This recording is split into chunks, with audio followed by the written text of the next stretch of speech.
m'appelle Philippe Simet, je suis philosophe et je m'intéresse à la façon dont l'architecture raconte nos modes de vie. Je vous emmène explorer les habitats les plus singuliers de la planète afin d'en découvrir le sens et d'en partager les richesses.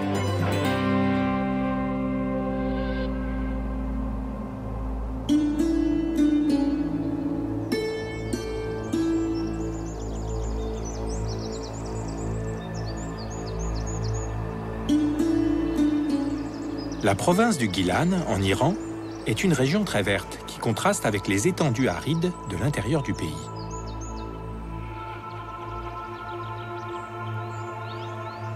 Ici, tout est différent. Climat, paysage, architecture. Si bien que les Iraniens surnomment le Guilan l'Iran à l'envers.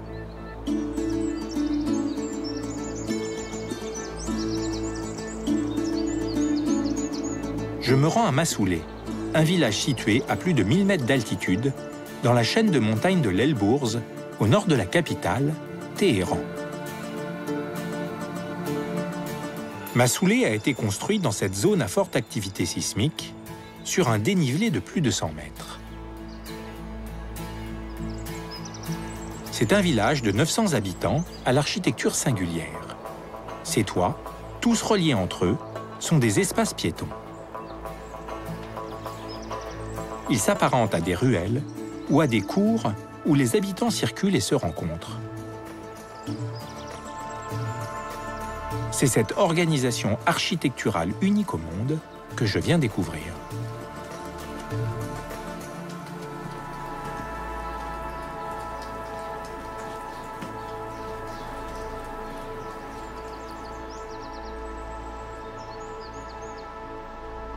Bonjour Shodja. Salam Philippe. Shodja est restaurateur. Merci. C'est un véritable amoureux de son village. Sa famille y vit depuis de nombreuses générations. Il est magnifique, hein, ce village avec ses maisons construites à flanc de montagne. Ici, c'est la ville historique de Massouleh. Toutes les maisons sont reliées entre elles et bâties au sud, face au soleil. Si vous regardez par là, on voit bien que ce sentier est construit en épousant la pente de la montagne. Et toutes les maisons à côté sont aussi construites sur la même pente. Les toits des maisons de Massouleh sont conçus de telle sorte que les habitants, tout comme les visiteurs, peuvent très facilement les utiliser comme espace piéton. Mais les habitants, qu'est-ce qu'ils font exactement sur ces toits ? Les toits des maisons de Massouleh font partie de la vie des habitants. C'est-à-dire que pour eux, qui vivent dans ces maisons, ces toits font partie de leur vie quotidienne. En fait, cette façon de marcher l'un à côté de l'autre est devenue une sorte d'habitude entre les habitants. Marcher ensemble sur ces toits les aide à discuter entre eux, à échanger sur des sujets culturels, économiques, mais aussi à parler de leurs affaires, etc.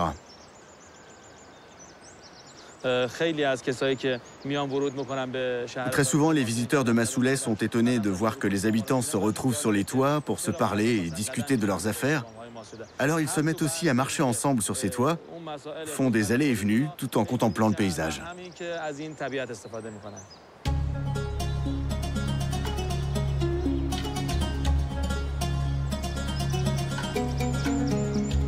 Le village de Massouleh existe depuis le XVIe siècle. À l'intérieur, il n'y a pas de voitures ou d'autres véhicules. L'ensemble de l'espace est piéton. Plus que de véritables rues, ce sont des ruelles où les habitants déambulent. Pour transporter les marchandises, on utilise des brouettes. Toutes les ruelles sont pourvues de petites rampes qui permettent leur passage.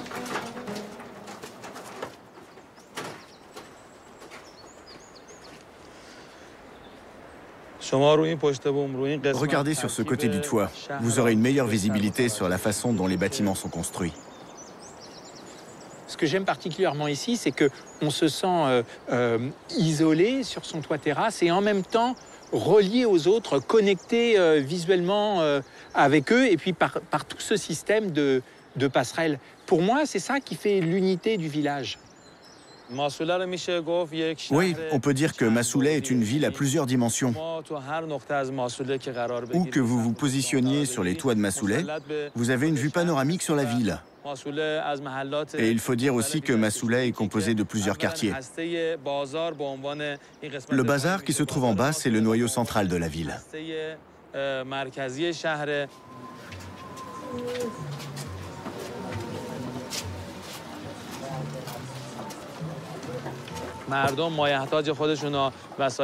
Les habitants s'approvisionnent tous au bazar. Et tout autour du bazar se situent les 4 quartiers. Chaque habitant est originaire d'un quartier et se sent très lié à celui-ci. On sait par exemple que moi, à Shodja, je suis originaire du quartier Assad.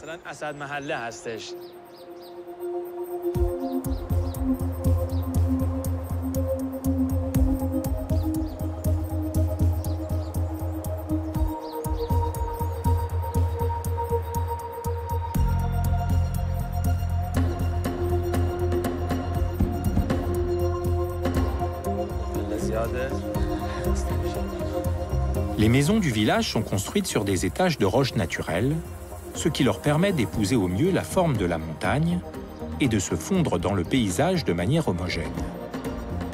Beaucoup d'entre elles sont détériorées à cause des intempéries ou faute d'entretien. Les habitants de Masouleh ont pris conscience de ce patrimoine architectural et commencent à le restaurer. Ils sont en train de restaurer une maison ancienne. Cette maison était tombée en ruine et ils sont en train de la reconstruire totalement. Quand la structure de la maison est achevée, au niveau de la façade, ils la couvrent de boue. Et quand la boue a bien séché, ils rajoutent une sorte de terre qui est de couleur jaunâtre. Cette terre est extraite d'un endroit situé à côté de Masouleh. Ils la mouillent, ils extraient de la couleur et ensuite ils couvrent la façade avec. Et si vous avez fait attention, la couleur des façades des maisons ici est ocre, couleur de la boue, proche du jaune. Cette étape de mise en couleur constitue la dernière étape de la construction.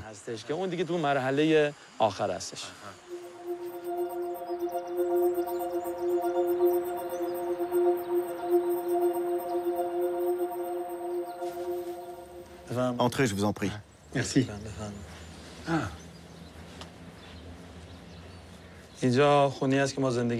Voilà l'intérieur de ma maison. Ici, on est dans la pièce principale, qui nous sert de séjour, de salle de réception et de lieu de détente. Et là-bas, c'est le coin cuisine, où nous préparons les repas et nous y mangeons aussi. Je suis frappé par l'épaisseur du mur.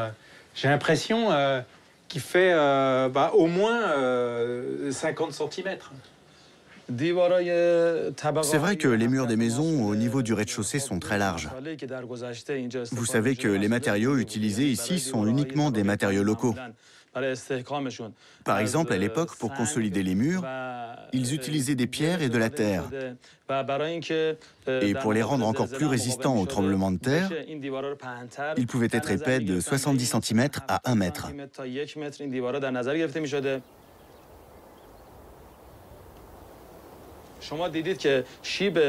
Une autre particularité de l'architecture de Masouleh, c'est que la pente du village est située à l'arrière des maisons.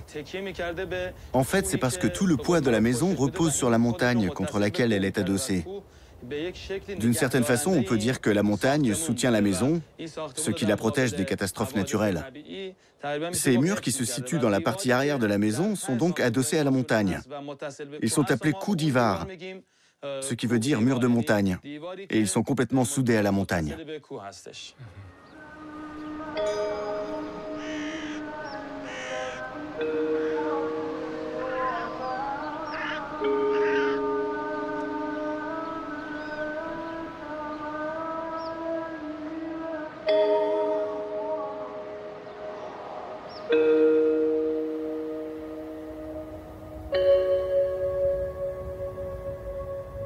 Ici, le temps change particulièrement vite. Ce matin, la neige tombe.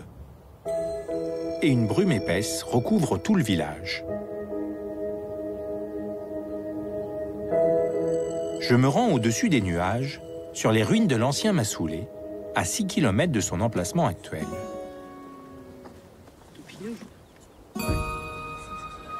J'y retrouve Siamak, un jeune chercheur passionné par l'histoire du village. Le vieux Massoulé était situé sur la route de la soie, qui a été du IIe siècle avant notre ère jusqu'au XVIe siècle, le principal axe commercial entre l'Europe et l'Asie.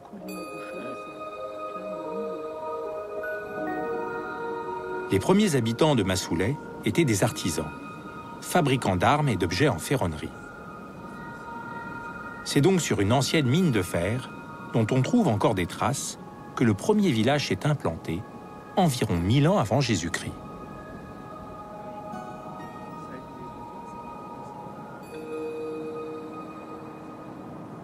Là, tout en haut des montagnes, on est quand même assez isolé et on a du mal à concevoir que c'était un point stratégique. En fait, ce qu'il faut bien comprendre, c'est qu'elle était très bien située, sur un axe central, stratégique. Ils ont ainsi pu développer une grosse activité commerciale avec toutes les régions voisines. Et comme l'industrie minière était celle du fer, et que les régions voisines avaient besoin d'outils, les échanges commerciaux étaient principalement basés autour de cette industrie. Si ce village était placé à un endroit stratégique pour les échanges commerciaux, pourquoi on n'a pas reconstruit le nouveau village ici? La migration s'est faite en 2 temps. Une première migration s'est faite à cause d'une épidémie de peste survenue en 636. Et 4 siècles plus tard, vers 1012-1013, c'est un tremblement de terre important qui a secoué toute la région. Le vieux Massoulé a été touché par ce tremblement de terre et a été entièrement détruit. C'est ainsi qu'à cette période, tous ceux qui s'étaient installés ici se déplacèrent dans la vallée de Gamar, là où s'est bâti l'actuel Massoulé. Mais je me demande quand même pourquoi le nouveau village de Massoulé est construit directement à flanc de montagne. Le meilleur endroit pour s'installer et construire était donc la partie du milieu. Car il faut savoir que la pente de Massoulé a une inclinaison de 60 à 70 degrés. Et avec le temps et l'occupation du site, les habitants ont compris qu'il fallait choisir ce genre d'architecture car elle les protégerait des torrents et des tremblements de terre. L'architecture de Massoulé est un équilibre entre une architecture artificielle et une architecture naturelle. Je veux dire en harmonie avec le paysage, la pente de la montagne et les nombreuses sources d'eau alentour. Par architecture artificielle, j'entends les habitats construits par les habitants de Massoulé.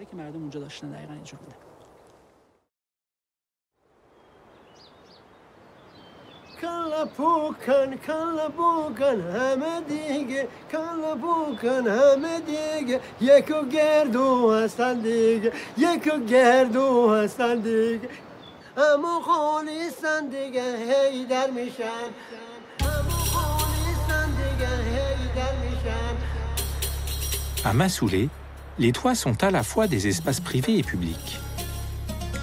Mais pas de la même façon selon les différents moments de la journée. L'après-midi, par exemple, les toits peuvent être investis pour se promener, se réunir ou même pour jouer au foot. Le soir, en revanche, ils redeviennent des espaces privés afin de protéger l'intimité et la tranquillité des habitants de la maison. Je suis admiratif de l'inventivité des habitants de ce village qui ont créé avec peu de moyens un espace modulable en fonction des usages quotidiens. Shodja me conduit dans la plus vieille maison du village, qui a près de 300 ans. Il me présente une de ses voisines, Rolama. Bonjour, salam. Bonjour.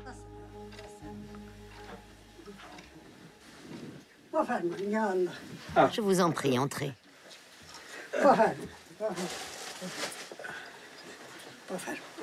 Je peux continuer mon tricot? Oui, tu peux. Je t'en prie, assieds-toi. Alors je vais tricoter. Nous avons 2 pièces ici. Une pièce pour l'hiver et une pièce pour l'été. et un coin cuisine, appelé en dialecte massoulais Chogoum. Dans la pièce d'été, il fait plus frais et dans la pièce hivernale, il fait donc plus chaud. Vous savez, il neige beaucoup en hiver. Il fait froid, vraiment très froid. Mais vous, ça vous dérange pas qu'il y ait des tas de personnes là, qui s'installent sur votre toit? Non, pas du tout. Au contraire, j'aime bien. C'est la cour de tout le monde. Les gens y passent et ça ne me dérange pas du tout. Le toit est solide, il y a plusieurs couches, c'est très solide. Ne craignez rien, c'est vraiment très résistant.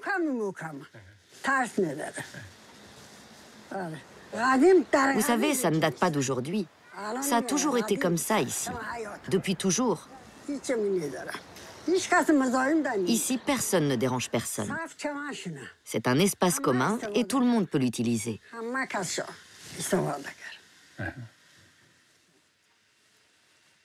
Servez-vous des gâteaux traditionnels de Massouleh. Ils sont faits maison. C'est moi qui les ai faits. Ah, d'accord, ben je goûte celui-là. Hein, Oui. J'adore les petits dessins dessus. Merci. Cette organisation là, du village qui est très particulière, avec ces toits qui sont en même temps des rues, est-ce que ça facilite les relations entre voisins? On est tous amis. On n'a vraiment aucun problème entre nous. Aucun. En fait, ces toits communs font partie de notre architecture. Depuis toujours, cette cohabitation existe entre les habitants. L'architecture de Massouleh a une particularité qui lui est propre. Dans le passé, l'entente qui régnait entre les habitants était tellement forte que les maisons étaient imbriquées et très souvent, entre plusieurs maisons, les habitants communiquaient par une seule porte commune.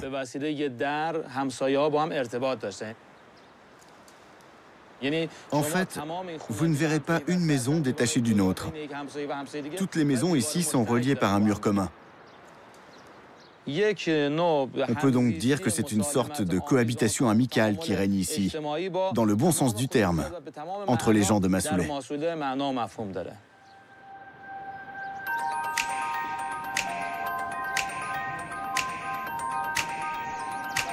Le bazar est le véritable cœur de Massouleh. Là où l'ensemble des activités commerciales s'est développé. Dans les boutiques, on trouve de tout. C'est ici que les habitants s'approvisionnent et c'est aussi là que les touristes affluent. Si l'on trouve encore des traces de l'artisanat qui a autrefois fait la prospérité économique du village, il a désormais largement laissé la place à la vente de produits importés destinés aux touristes. J'interroge Siamak sur cette évolution et sur son impact pour l'avenir du village.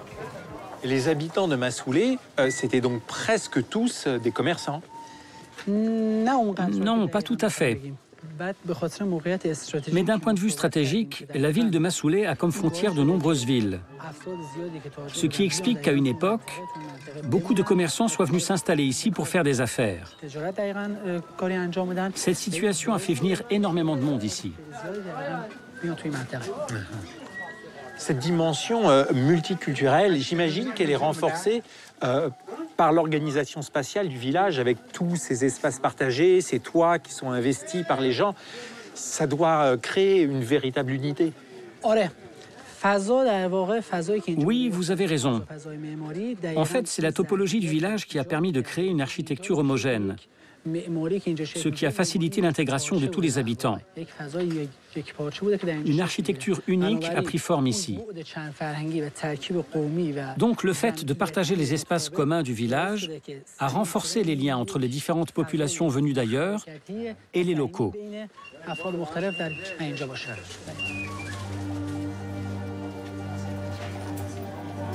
Aujourd'hui encore, Massouleh est un lieu de passage et de rencontre.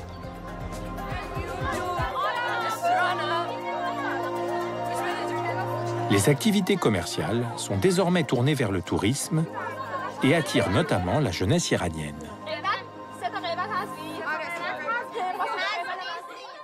Aujourd'hui, l'Iran, c'est un pays qui s'ouvre au monde et dans peu de temps, il y aura un afflux massif de touristes, notamment à Massoulé. Ça va transformer complètement les façons d'habiter ici. Oui, exactement. C'est tout l'enjeu actuel. Ici, l'économie est basée sur le tourisme. Et s'il se développe, cela aura pour conséquence des changements évidents.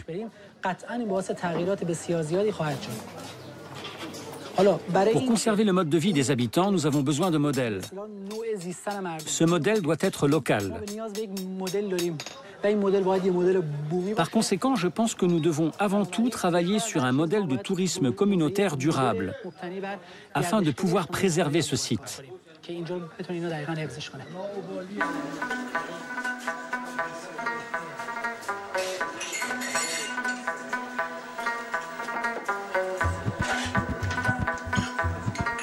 Le commerce marche bien, mais paradoxalement, le village se vide de ses habitants. En 60 ans, la population de Massoulé est passée de 3500 à 900 personnes. Ah ouais, ok. Ces transformations économiques et sociales préoccupent les habitants. Pour refroidir un peu, c'est vrai que c'est chaud. Dans le café où ils se retrouvent tous les matins, c'est un des sujets récurrents de discussion.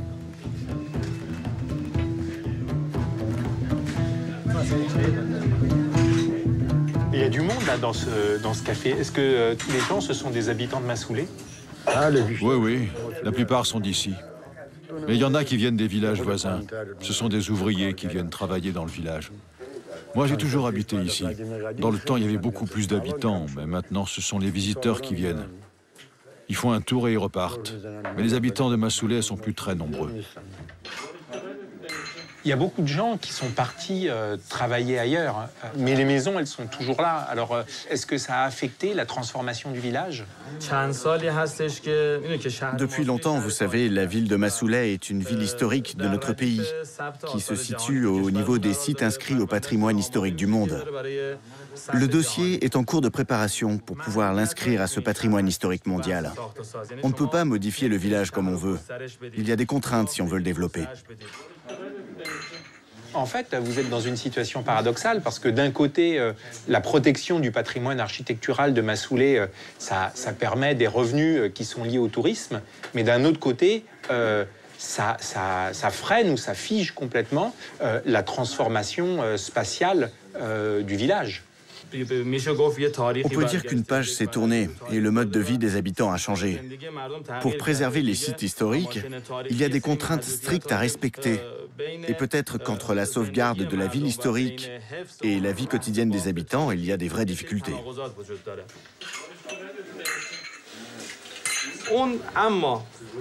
Mais attention, je ne vous ai pas dit qu'un jour il n'y aurait plus aucun habitant, plus de vie à Massoulé, et que le village se transformerait en musée, non. Dans toutes les maisons existant à Massoulé, il y a encore de la vie.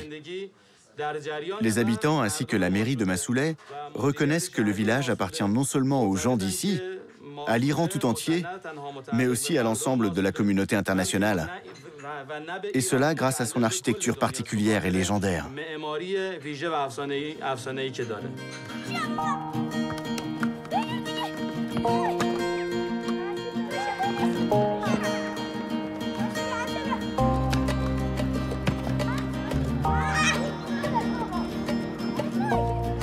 On dit parfois que le toit se construit en dernier, car il vient compléter la maison et offre protection et confidentialité à ses habitants.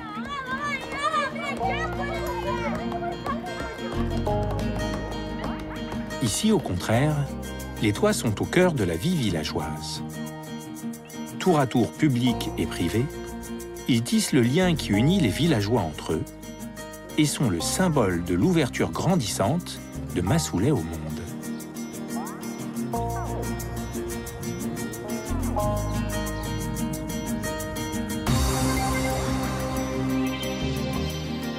En arpentant ces toits, le visiteur entre dans l'intimité de ceux qui l'accueillent et, au fil des pas, expérimente une conception nouvelle de l'espace qui repose sur le partage et la volonté de vivre ensemble.